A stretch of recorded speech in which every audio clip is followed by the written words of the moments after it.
Ada yang bilang sahab? Ada yang mau sahab? Ada setengah lagi? Jawabannya Irsyad. Dan hari ini masih ada ingat nggak pembelajaran kita yang minggu lalu?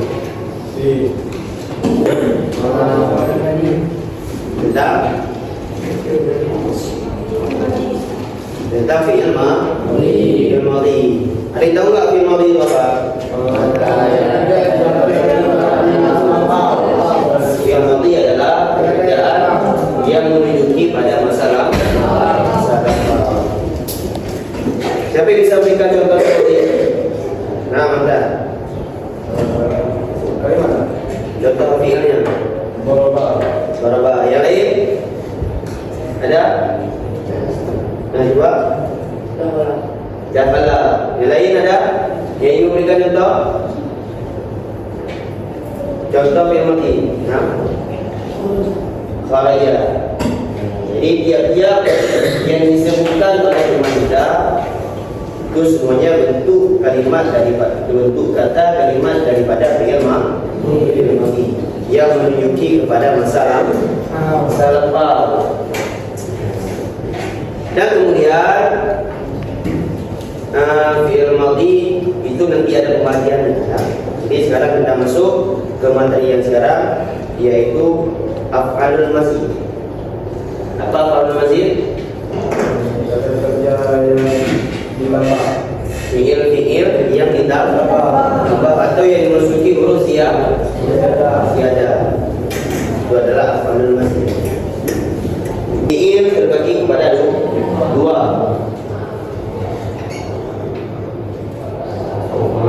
Terbagi kepada dua. Ada yang namanya mujarrad, ada yang namanya mazid.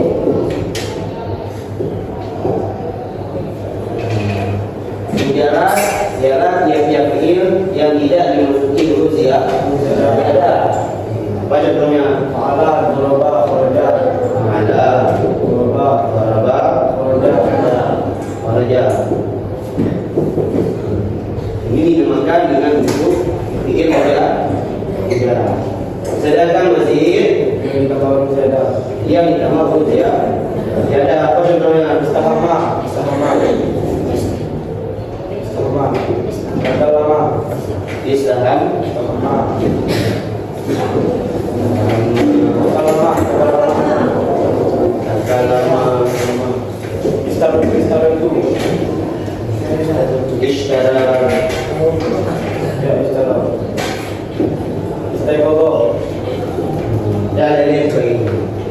Nah, jadi ini semua sesuatu yang ditambahi huruf tiada. Sesuatu yang ditambahi huruf tiada.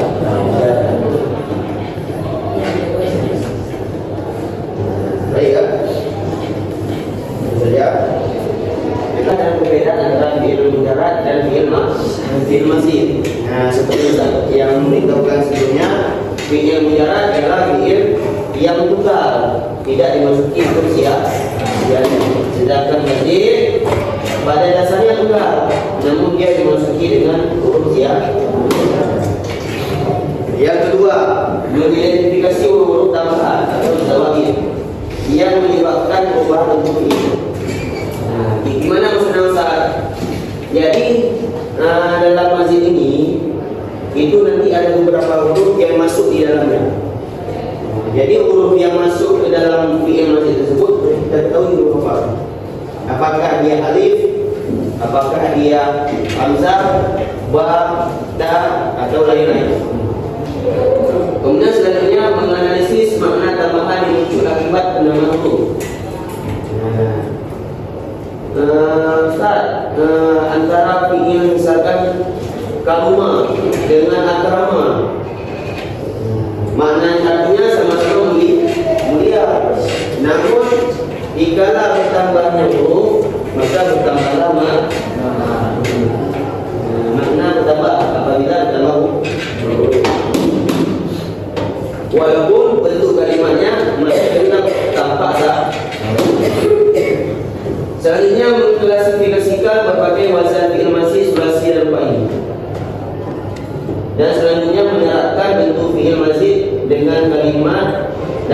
kalimat dengan makna yang sesuai.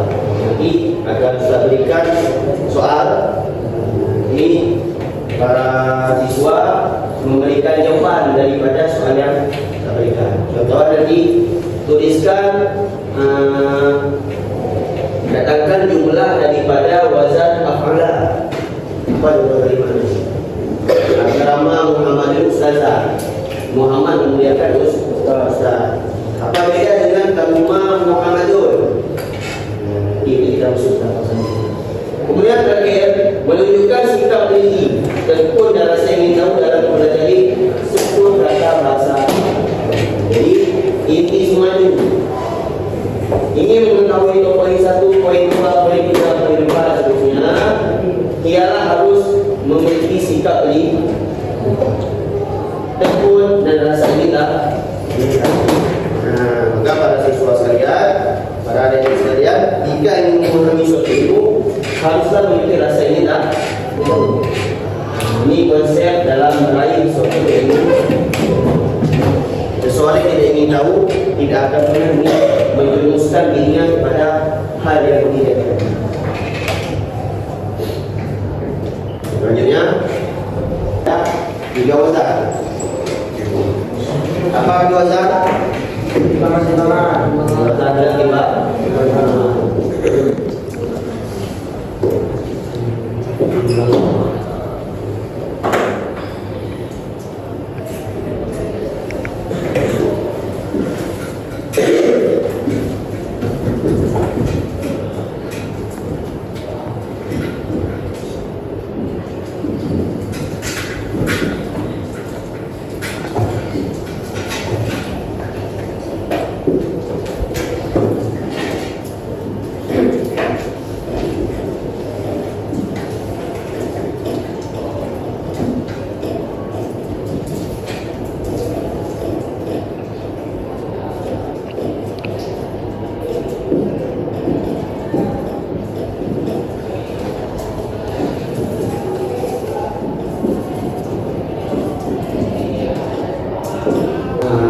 Ini maaf agak ada silap.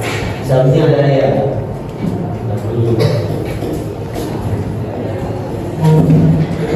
Jadi ada 3 wazan. Yang pertama itu ada wazan apa? Af'ala. Ada wazan af'ala. Sedangkan contoh atau biasa disebut dengan mausul. Contoh biasa disebut dengan mausul.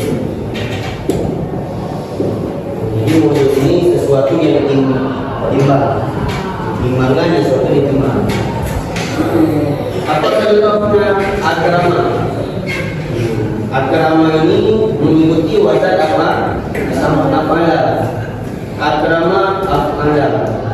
Yukrimu yukmilu. Ikraman if'al.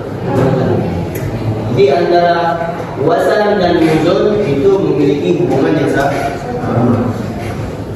Ustaz, kenapa Ustaz nulis soalan? Kenapa nggak langsung contoh seperti ini? Ada tahu nggak kenapa alasannya? Kenapa Ustaz memberikan perbandingan fa'ala kemudian contoh, kemudian fa'ala kemudian contoh? Karena kata-kata dari semua kata-kata itu fa'ala. Salah satu alasannya karena fa'ala ini menjadi suatu patokan.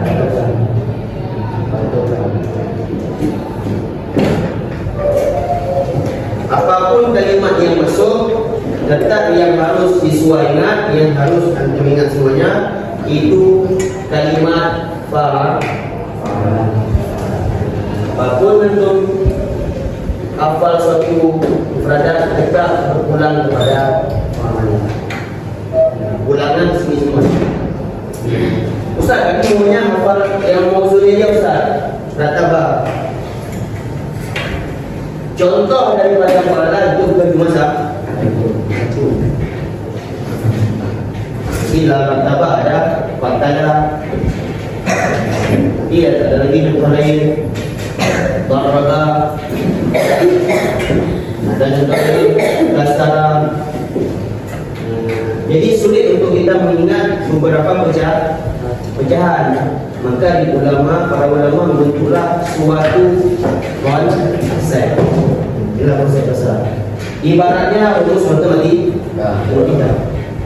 Ketika kita hendak mengingat rumus matematika, bukan hitungan angka yang diingat, bukan soal berapa yang sudah kita hafal, namun poin dasar daripada rumus. Inilah dewasa. Ada yang mana ditanyakan? Ya. Ada yang mau bertanya? Artinya sama. Arti yang mana? Di fa'ala. Nah, inilah seperti yang Ustaz paparkan dalam tujuan pembelajaran tadi. Bagi kita mulai tujuan pembelajaran,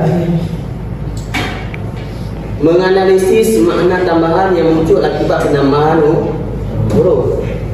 Ya, dan ingat, muncul makna lain yang berbeda karena penambahan huruf. Walaupun hurufnya sama, fa'il lam, ada fa, ada ain, ada lam. Namun yang membedakan apa? Adanya huruf tambahan. Ini ada tambahan. Itu yang menjadikan perbedaan. Sehingga dengan adanya penambahan huruf, berbedalah makna yang akan diinginkan. Makna berbeda. Contoh, duduk. Apa bahasa Arabnya? Jalasa. Artinya duduk.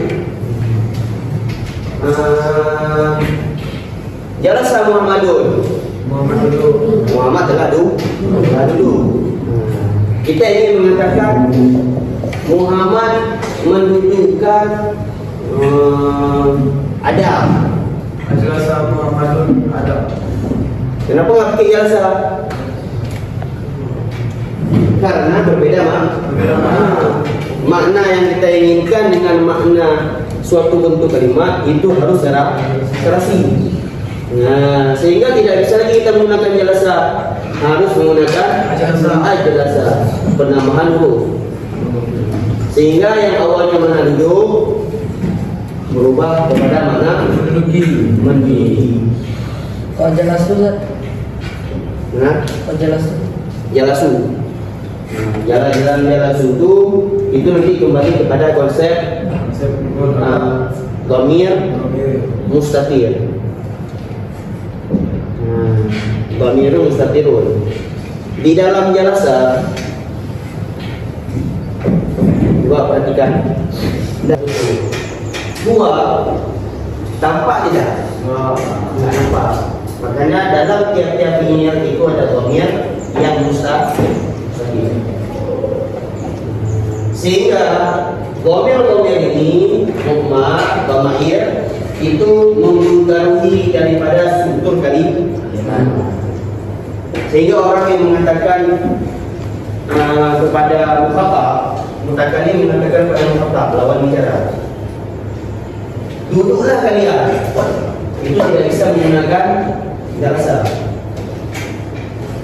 Ataupun telah duduklah kalian, tidak bisa menggunakan jalasa. Karena struktur jalasa ini itu bertunjuki kepada sedangkan kehendak kita adalah antum. Jalasa. Maka marilah kita mengatakan jalastu.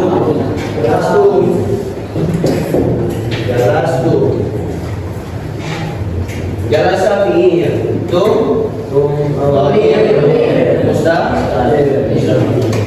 Dhamir yang bentuk apa dhamirnya? Antum. Itu ya.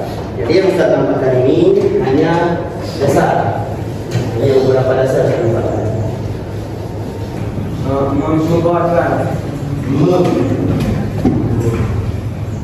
Membuatkan suatu membuatkan menduduki. Jika dalam bahasa Indonesia tidak mampu. Fa'ala. Jika dalam bahasa Indonesia buat itu ditambahkan makna saling berbuat dia seseorang. Fa'ala ini juga makna berbuat. Tapi apa beda konsep dengan fa'ala? Berbuat di sini itu taksir. Apa makna taksir? Banyak. Fa'il katakan buatlah mereka. Artinya apa? Melakukan sesuatu perbuatan yang banyak. Beda dengan ingin. Buatlah bisa jadi cuma satu pekerjaan. Tapi seorang mengatakan fa'il itu bisa jadi maknanya apa?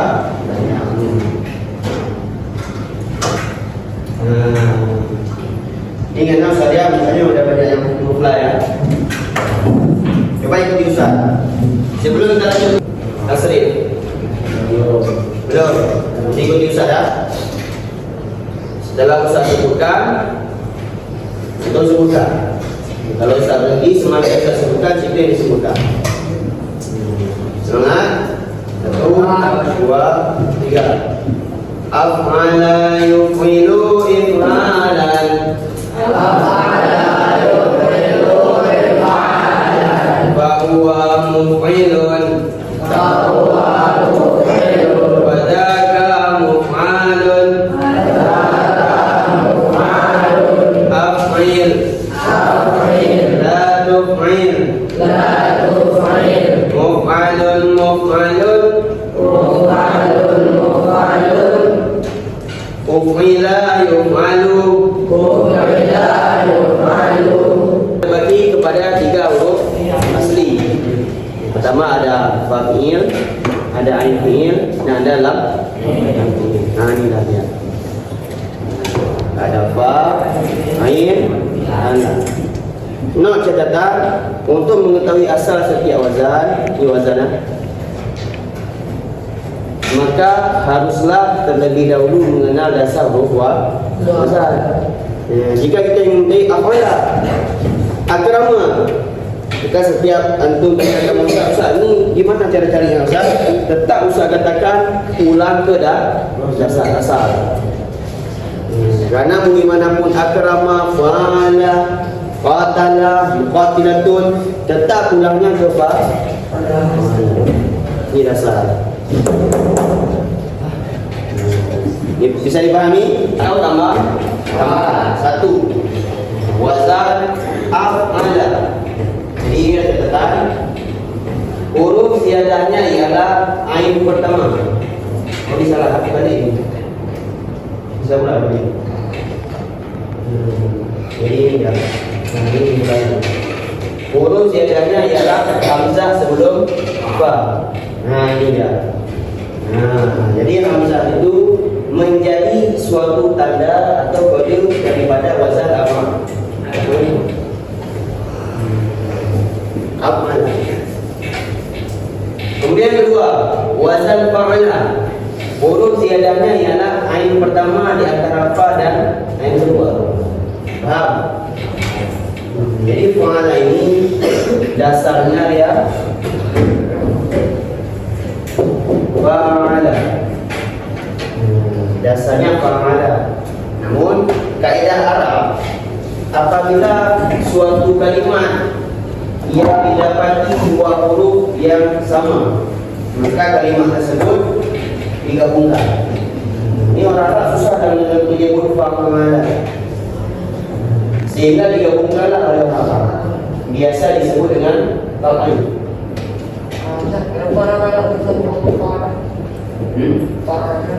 Karena if'al. Alasannya if'al. If'al itu berat dalam menjaga. Jadi jangan mengira orang Arab itu mereka ahli. Namun ada beberapa kata yang sulit mereka katakan. Jadi kita sulit mengucapkan 2 huruf yang sama bersamaan, sehingga ditaklifkan menjadi fa'ala. Jadi yang ziyadah mana? Huruf ain pada. Kemudian selanjutnya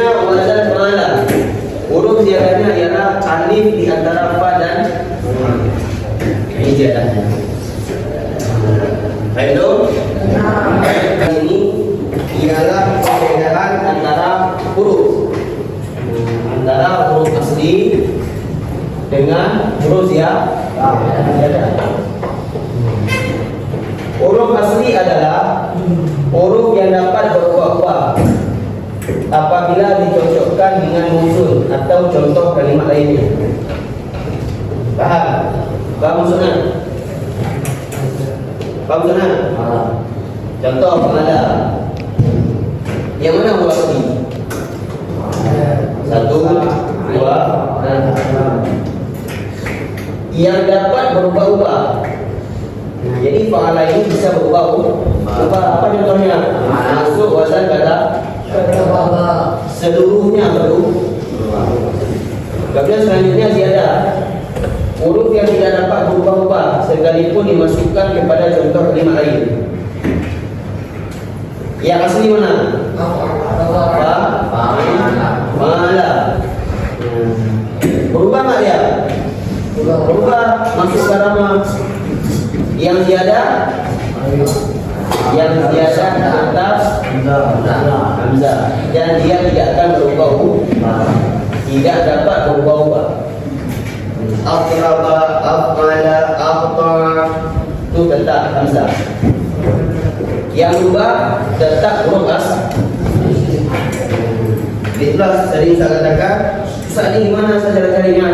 Ulang tidak, cari dulu apa pengertiannya. Karena mau sejauh manapun antum merayap, sejauh manapun antum mencari suatu bahasa dalam kamus, tetap berulang kepada Allah. Itu sebenarnya baik. Cuma ini bisa sampaikan. Jadi intisari yang dapat tadi apa? Kesimpulannya. Ada yang bisa menyimpulkan? Coba.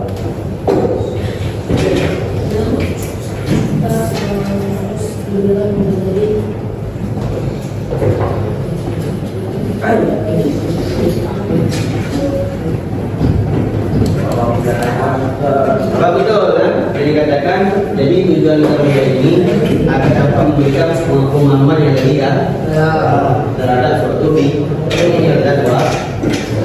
Siapa lain? Masih kekuasaan itu dapat menjauhkan daripada kesilapan dan memberikan paham makna yang berbeda ya. Sehingga ketika orang mengatakan nyatanya ingin mengucapkan apalah, namun dia mengucapkan Alhamdulillah.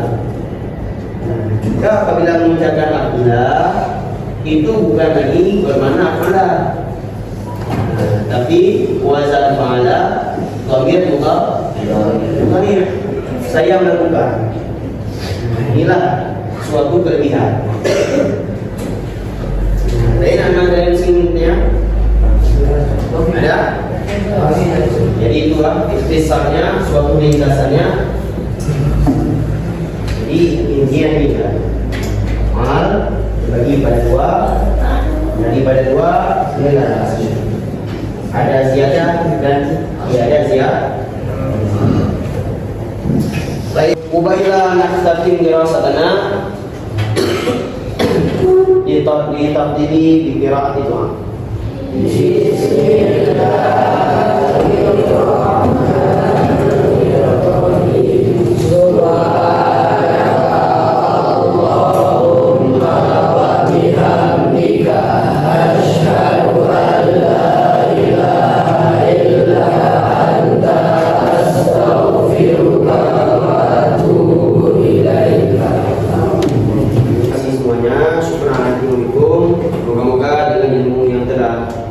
Itu dapat bermanfaat bagi Ustaz sendiri dan bagi kita semuanya. Amin. Syukur. Assalamualaikum warahmatullahi wabarakatuh.